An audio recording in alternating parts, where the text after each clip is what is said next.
Welcome to Thinking Deeper by 6-7.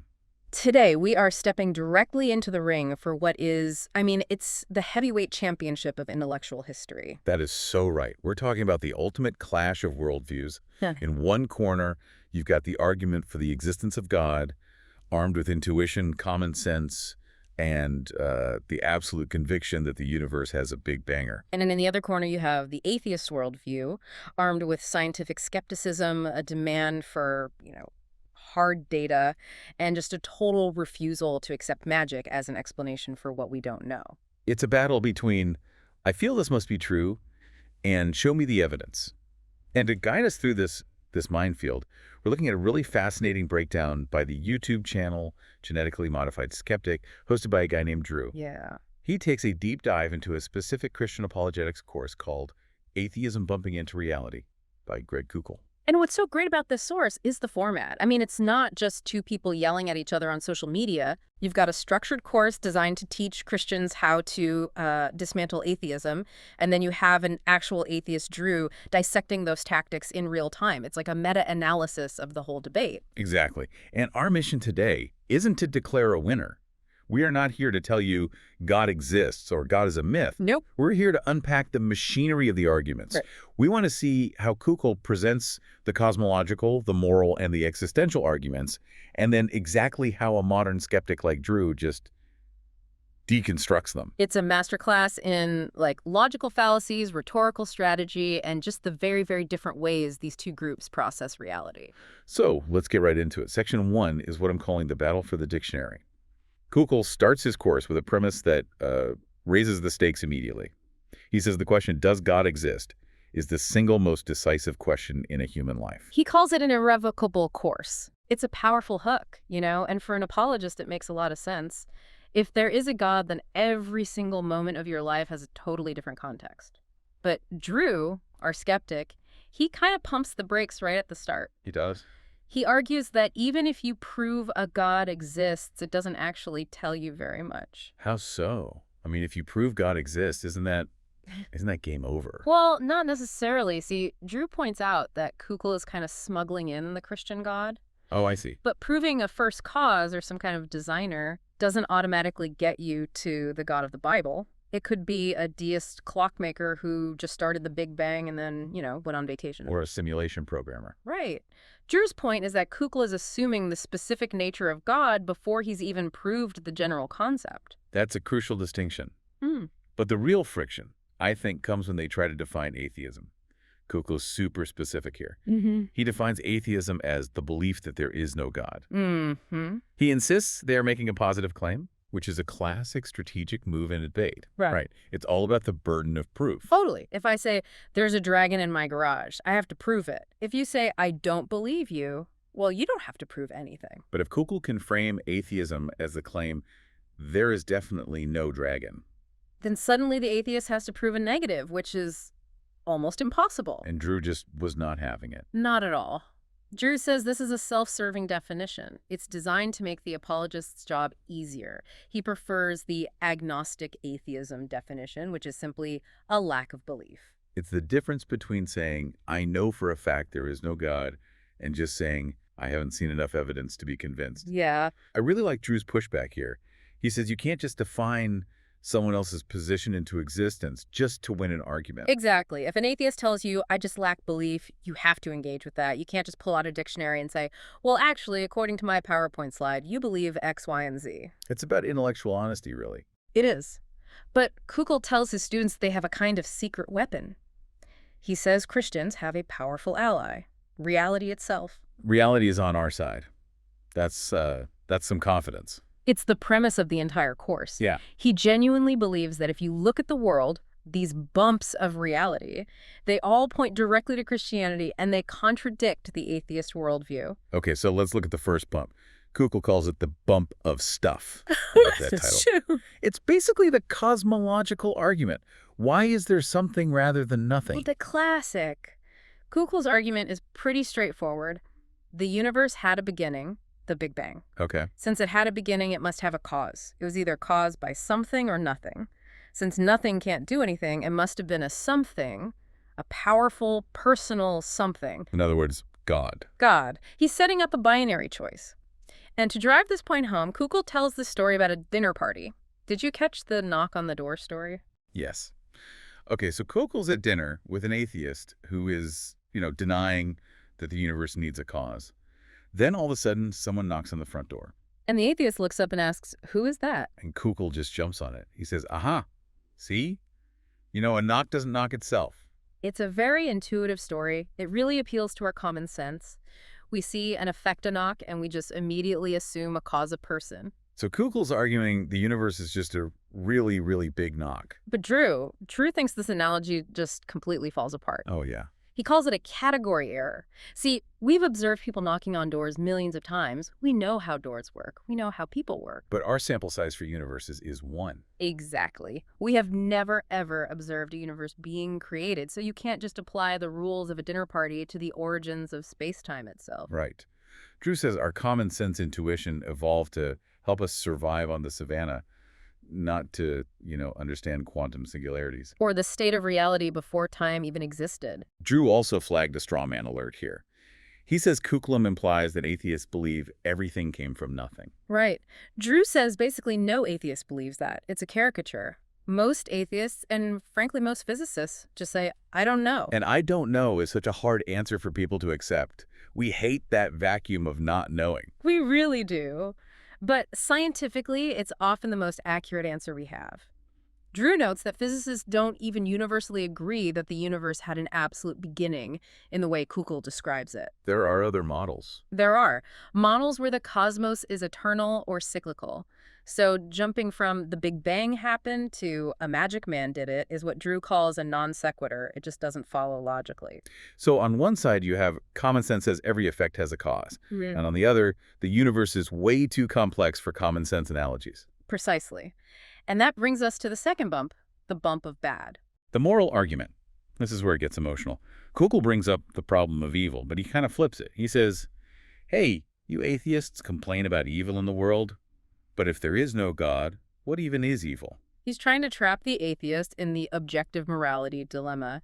He advises Christians to ask about something morally grotesque, like torture or abuse. And if the atheist admits it's truly objectively bad. Kukul argues that requires a transcendent lawmaker. He uses that speed limit analogy, doesn't he? He says evolution might give you a feeling that you shouldn't speed, but it can't give you a binding speed limit that makes it truly wrong. Exactly.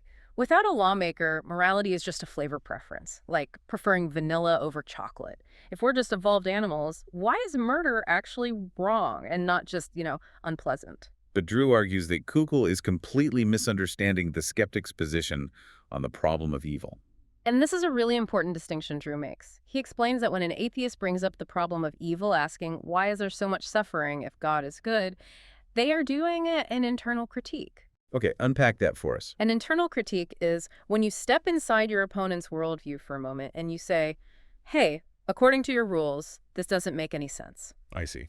The atheist doesn't have to believe in objective evil with a capital E to point out that the Christian definition of an all-powerful, all-loving God seems to contradict the reality of cancer and childhood leukemia. So the atheist is just saying, I'm holding you to your own standard. Exactly.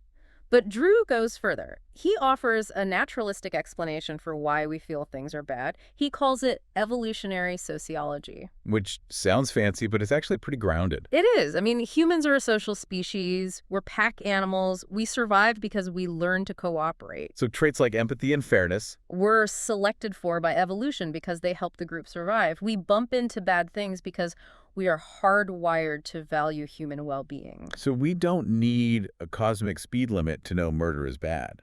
We know it's bad because a society that murders each other doesn't survive very long. Right. It's pragmatic and biological. Kukul says it must be a transcendent law. Drew says no, it's a survival strategy that became an instinct. That makes a lot of sense. It removes the magic, but it keeps the meaning. But Kukul has one more bump up his sleeve. The bump of me. The argument from consciousness, from the soul, this one is probably the most personal one. For sure. He does this visualization experiment. He asks his students to close their eyes and picture their mother in a yellow blouse. It's a vivid image. I tried it. I saw it. And then Kukl asks, where is that image? He says, you can't cut open the brain and find a little picture of a yellow blouse in the gray matter. Therefore, the image isn't physical. It must be in the soul. it's a classic dualist argument, the idea that the mind and the brain are two separate things. And Kukl uses this to prove that we are more than just meat in motion. Meat in motion. That is a wonderfully disturbing phrase. It's evocative. But Drew comes back with what he calls the soul of the gaps. He says just because we can't physically see the image in the neurons doesn't mean it's supernatural. He uses a computer analogy that I thought it really wrecked Kukl's point. It did. Drew says, if I save a file to my hard drive, a picture of a yellow blouse, I can't just crack the drive open and see the picture with my eyes among the platters and magnets. Right, you just see machinery. Exactly. Does that mean the computer has a soul? Of course not. It just means the data is encoded in a really complex pattern we can't see with the naked eye. And the brain is similar. Drew argues it is. Just because the encoding is complex doesn't mean it's magic. But Kukl raises the stakes here. He claims that without a soul, humans have no intrinsic value. He literally says this is why we can gas termites, but not Jews. It's a heavy, heavy accusation. It basically implies that atheism opens the door to atrocity. Drew really pushed back on that. He did, and rightly so. Drew says that's an incredibly dangerous line of thinking. He suggests the reason humans devalue others, the reason for things like the Holocaust, it isn't a lack of belief in souls, it's tribalism. It's in-group, out-group psychology. Right. I mean, religious people have killed plenty of other people throughout history. Believing in a soul doesn't seem to be a magic bullet against atrocities. Not at all. The Crusaders believed their victims had souls. Drew posits that we can value human life simply because we are human. We're evolved to care about our own species. We don't need some metaphysical spark to know that hurting people is wrong. Our biology is enough. This leads us to the final section, despair versus reality. Kukl paints a pretty bleak picture of the atheist life. He says atheism leads to unyielding despair. He calls atheists cosmic junk and biological accidents. He's basically saying, if you don't believe in God, your life has no meaning and you are garbage. Ouch. Tell us how you really feel, Greg. It's a pure emotional appeal. It's the appeal to consequences. He's betting that you, the listener, will be too terrified of that potential emptiness to even entertain the idea of atheism. But Drew, who, is an atheist, says, wait a minute, I'm not in despair. Right. Drew points to actual psychological research showing that atheists are just as capable of happiness and hope and fulfillment as believers are. He argues that being a biological accident doesn't mean you can't enjoy your life. I loved Drew's take on this. He implied that realizing this is the only life you have actually makes it more precious, not less. If there's no afterlife, then this Tuesday afternoon is incredibly valuable because you are never getting it back. Exactly. It's the difference between meaning implies a meaning giver and meaning is something we create for ourselves. Kukl thinks meaning must be handed down from the top. Drew thinks meaning is built from the bottom up. Precisely. And this is where Drew offers his meta-commentary on the entire course. He critiques Kukl for strawmanning atheists, for building this weak, fake version of their arguments just to knock them down. The straw man is the enemy of truth. Kukl is teaching his students to debate a caricature, this angry, depressed, immoral atheist who believes the universe popped out of nothing. But when those students meet a real atheist, someone like Drew, who is calm, happy, moral, and scientifically literate, Kukl's training is just going to fail. Completely. Drew's advice to Christians was pretty simple. If you want to talk to an atheist, don't take a course like this. Just go ask an atheist what they believe. It sounds so obvious, but it's profound. We so often argue against what we think the other side believes instead of engaging with the actual human being in front of us. And that's where this deep dive really lands. You have these two operating systems. Kukl's system is built on intuition and teleology, the idea that things have a purpose and our gut feelings about the world reflect deep truths. And Drew's operating system is descriptive and skeptical. He wants precise definitions, scientific evidence, and he's comfortable with the answer, I don't know. The disconnect happens because Kukl is offering certainty. He's offering a tidy story where you have a soul, the universe has a boss, and you're safe. Drew is offering consistency. He's saying, we only believe what we can prove, even if the answer is messy or incomplete. It's a trade-off. Do you want the neat, tidy story that fits your intuition?